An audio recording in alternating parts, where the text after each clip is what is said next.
હવે આવી રીતે ડરવાનો શું ફાયદો? જે થઈ ગયું એ તો થઈ ગયું. હવે થોડીક હિંમત રાખો. નીતા નીતા નીતા શું થશે? મને મને જેલ થશે તો? નીતા નીતા મને કંઈ સમજાતું નથી. મારે આવું નહોતું કરવું પણ ભૂલથી થઈ ગયું. Nita Nita Nita please please. પપ્પા પપ્પા શું થયું? શું થયું? બોલો ને પપ્પા, શું થયું? શું થાય? અરે જે માનો એકનો એક લાડકો દીકરો રડાઈ ગયો હોય, એ માના આક્રંદ, એનું રુદન એ જોઈને હું આવું છું. નાલાયક! પણ પપ્પા પપ્પા એ લોકોએ પોલીસ કેસ તો નથી કર્યો ને? પપ્પા પપ્પા બોલો ને પપ્પા. પોલીસ કેસ તો હજી એને નથી કર્યો, પણ તને હું સાફ શબ્દમાં કહી દઉં છું, આ આકાશની પત્ની એના પતિના બદલામાં તને મારી નાખવાની ધમકી આપે છે. અને મને તો લાગે છે એ એની ધમકી પ્રમાણે જો કરશે ને તો ન જાણે શું થશે. આ વિચારીને મને તો એમ થાય છે કે હવે શું કરું. બહુ ખોટું કર્યું છે તે નાલાયક. પપ્પા હવે જે થયું એ, પણ હવે આ મુસીબતમાંથી બહાર તો નીકળવું પડશે ને? તારી વાત ખરી છે, મુસીબતમાંથી બહાર તો નીકળવું પડશે, પણ હવે આકાશની પત્ની રીનાને હું કઈ રીતે સમજાવું? એનો પતિ એને ખોયો છે, આ રાધાબેન એનો દીકરો ખોયો છે. તો શું એનો બદલો એ રોહન સાથે લઈ છે? પણ બેટા એ બધી તો મને નથી ખબર, પણ એક વાત તને ખાસ કહી દો, આ આકાશની પત્નીએ રીનાએ જે ધમકી આપી છે ને, એટલે મને લાગે છે એ તારા પર વાર કરશે જ. એટલે મારી એક સલાહ માન, હવે બોલો બોલો ને પપ્પા. આ ઘરની બહાર 10-15 દિવસ નીકળતો નહીં. અરે પપ્પા એક કામ કરો પપ્પા, પપ્પા 10-15 દિવસ માટે આ શહેર છોડીને જ જતો રહો. હું મારા મામાના ઘરે જતો રહું. અરે તારે બહાર ક્યાંય જવાની જરૂર નથી, આ ઘરમાં બેસી રહેજે, બાકીનું હું સંભાળી લઈશ. સારું સારું. હા પપ્પા, એ જ ઠીક છે. એક કામ કર, તું જાને રૂમમાં લઈ જા. હા ચલો.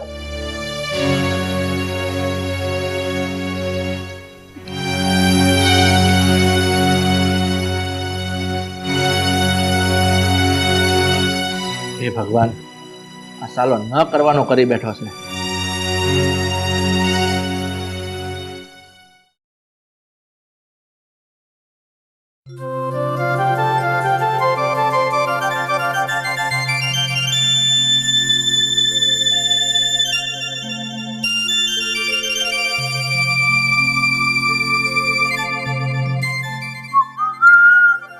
આટલા બધા તૈયાર થઈને કઈ બાજુ જાઓ છો? તને તો ખબર જ છે ને કે આ ઘરમાં છેલ્લા 1 મહિનાથી પુરાઈને બેઠો છું. હવે હું કંટાળી ગયો છું યાર. 1 મહિનો થઈ ગયો છે. પપ્પાએ કીધું હતું ને કે 1 મહિના સુધી ઘરની બહાર નહીં નીકળતો, તો હવે મહિનો પૂરો થઈ ગયો છે એટલે મારે જવું છે બહાર. પણ એવું જરૂરી નથી કે પપ્પાએ 1 મહિનાનું કહ્યું એટલે 1 મહિનો જ આપણે ઘરમાં રહેવાનું. શું જરૂર છે અત્યારે બહાર જવાની તમારે? અરે યાર હું કંટાળી ગયો છું. આ એકની એક જગ્યાએ બેસી બેસીને મારું મગજ છે ને એ ચક્રાવે ચડી ગયું છે. હવે છે ને મારે બહાર જવું છે. બહારની ફ્રેશ હવા જોઈએ છે હવે મને. તમે મારી વાત સમજતા કેમ નથી? તમને ખબર નથી માહી તમારા પર ઘાત બેસાડીને બેઠી છે?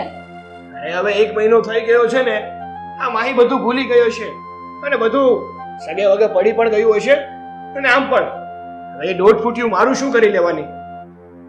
તમે મારી વાત માનો, તમારે કશે નથી જવું, અહીંયા જ બેસો તમે. જો અત્યાર સુધી છે ને મેં તારી અને પપ્પા બંનેની વાત માની છે. 1 મહિનો હું ઘરમાં કઈ રીતે રહ્યો છું ને એ મને જ ખબર છે. એટલા માટે હવે નહીં. હવે હું થાકી ગયો છું ને બોર થઈ ગયો છું યાર એકની એક જગ્યાએ. પણ તમે માનો મારી વાત, નથી જવું તમારે કશે બી. મેં તને એકવાર કીધું ને મને જવા દે. ચાલ હટ અહીંયા. પણ સાંભળો તો ખરી મારી વાત.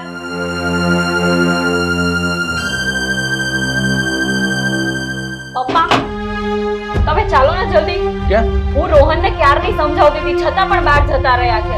અરે આ છોકરામાં કઈ બુદ્ધિ જેવું છે કે નહીં? એને મેં કીધું તો મહિનો દિવસ બહાર નહીં નીકળતો. મને તો બહુ જ ડર લાગે છે. ચાલો જલ્દી. ક્યાં ગયો છે? બહાર ગયા છે. તમે અરે, જાઓ જલ્દી એની પાછળ. પણ આ છોકરાએ તો હવે નાકમાં દમ કરી નાખ્યો છે.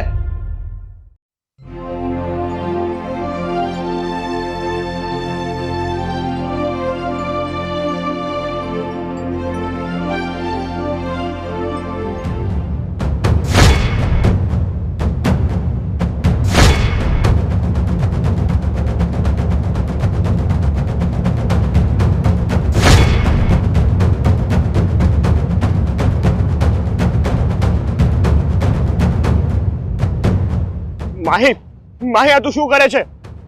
જો જો તું ઘરે જતી રહે નહીં તો સારા વટ નહીં રહે. મેં તારા પતિને તો મારી નાખ્યો છે. પણ તું મને ધમકી આપે છે? મેં તારા પતિને તો મારી નાખ્યો છે. હું એક સ્ત્રી ઉપર કોઈ દિવસ હાથ નથી ઉપાડતો. મને પછી પાછળ શું કામ જાય છે? હા, સ્ત્રી પર હાથ નથી ઉપાડતો. જો મને તારા ફેસ ઉપર આ ડર શેનો છે? મને મજબૂર ના કર. મજબૂર ના કરું? તને શેના માટે મજબૂર ના કરું? હા, મારી જિંદગીને નર્ક બનાવનાર છે તું. મહિના દિવસથી તારી રાહમાં હતી કે ક્યારે તો ઘરની બહાર નીકળે અને તારું કામ તમામ કરી નાખું. જો માહી મને છોડી દે. છોડી દઉં? કઈ રીતે તને છોડી દઉં? મારો સુહાગ છીનવ્યો છે તે, અને તને આવી રીતે માફ કરી દઉં એમ? જો કોઈ દિવસ નહીં. જો કઈ રીતે?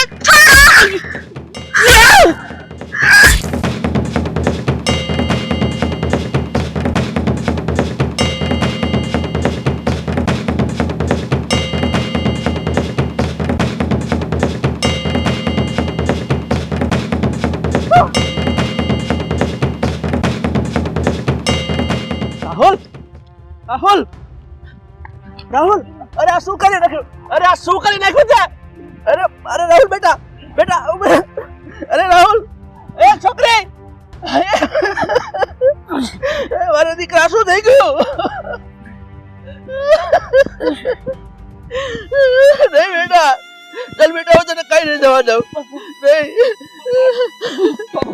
બેટા, મારો અંતિમ સમય નહીં બેટા નજીક આવી ગયો છે. હું તને દવાખાને લઈ જાઉં. ચાલ. ના પપ્પા, મારે ક્યાંય નથી જવું. મને મારી ભૂલની સજા મળે છે. કારણ કે મેં એક નિર્દોષને માર્યો છે. પપ્પા બની શકે તો મને માફ કરજો. નહીં બેટા, હું તને કઈ નહીં જવા દે બેટા. ચાલ દવાખાને જઈએ બેટા. ચાલ ચાલ.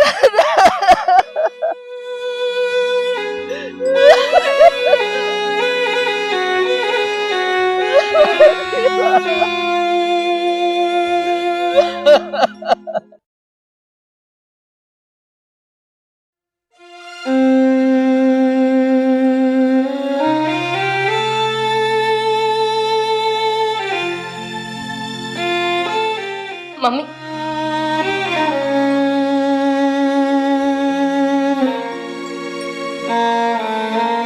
બેટા શું વાત છે? તું આમ પરસેવે રેપઝેપ શું થયું છે? મને વાત તો કર. કેટલાય સમયથી જે વાતની રાહમાં હતી ને, આજે એ કામ પૂરું કરી નાખ્યું છે. એટલે તારો કહેવાનો મતલબ શું છે? આપણો બદલો. આજે મેં આપણો બદલો લઈ લીધો છે. રાહુલને મારીને આવી છું, એ પણ દાતરડાથી. બેટા રાહુલ મરી ગયો. એ રાક્ષસ મરી ગયો. અને આવા રાક્ષસનું મોત આવી રીતે જ થવું જોઈએ. બેટા હવે તને પોલીસ પકડી જશે. હું તને ક્યાંય નહીં જવા દઉં. મારો દીકરો તો મને છોડીને જતો રહ્યો. હું તને ક્યાંય નથી જવા દેવાની. તું એક કામ કર, અંદરના રૂમમાં છુપાઈ જા. કોઈ આવશે તો હું કહીશ કે એ નથી ઘરે. તું અંદર ચાલ. મમ્મી, કઈ વાંધો નહીં. પોલીસ અહીંયા નહીં આવે, પણ હું જ પોલીસ પાસે જઈ રહી છું. આ તું શું બોલે છે? પણ હું નહીં જવા દઉં બેટા, તને ક્યાંય નહીં જવા દઉં. ના મમ્મી, ભૂલ કરી છે ને મેં, હત્યા કરી છે મેં. અને આપણે એ લોકો જેવા નથી ને કે ગમે એટલું મોટું પાપ કરે, ગુનો કરે તો બી જઈએ, છુપાઈ જઈએ. મેં ખૂન કર્યું છે અને એની સજા મને મળવી જ જોઈએ. હું સામેથી પોલીસ સ્ટેશન જઈ રહી છું, પણ મેં જે કર્યું ને એ વાતનો મને કોઈ અફસોસ નથી. કારણ કે આના જેવાનું આવું જ થવું જોઈએ. આજે આવી રીતે આ ના મર્યો હોત ને તો ન જાણે કેટલા ના ઘર બરબાદ કરી નાખે તે. આપણી જેમ ફરી કોઈ એક માં દીકરા વગરની થઈ જાય, ફરી એક સ્ત્રી વિધવા થઈ જાય. એટલે જે થયું ને એ બધું સારું થયું છે. અને એમ પણ આ દુનિયામાં જે પણ થાય છે ને એ ભગવાનની મરજીથી થાય છે. મમ્મી, હું જાઉં છું. તમે તમારું ધ્યાન રાખજો, હિંમત રાખજો. આ તો શું બોલે છે? અરે હું એકલી નહીં રહી શકું. પહેલા મારા ધણી, પછી મારો દીકરો, અને હવે તું મને છોડીને જતી રહીશ બેટા. જે થયું એ પણ હું તને ક્યાંય નહીં જવા દઉં. અરે હું માફી માંગી લઈશ પોલીસની. સાંભળું એના પગમાં પડી જઈશ. હું કહીશ કે મારી દીકરીથી ભૂલ થઈ ગઈ છે. બેટા તું ક્યાંય નહીં જા. સાંભળ મારી વાત. તું ક્યાંય નહીં જા ને બેટા. જો તું બેસ અહીંયા, આપણે મળીને વાત કરીએ. સાંભળ મારી વાત તો સાંભળ પણ.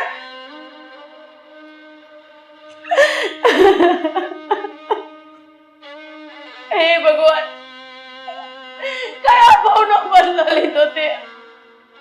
એક માને એના દીકરાથી દૂર કરી નાખી, એક પત્નીને એના પતિથી દૂર કરી નાખીને આજે તો તે મને સાવ ભાંગી નાખી.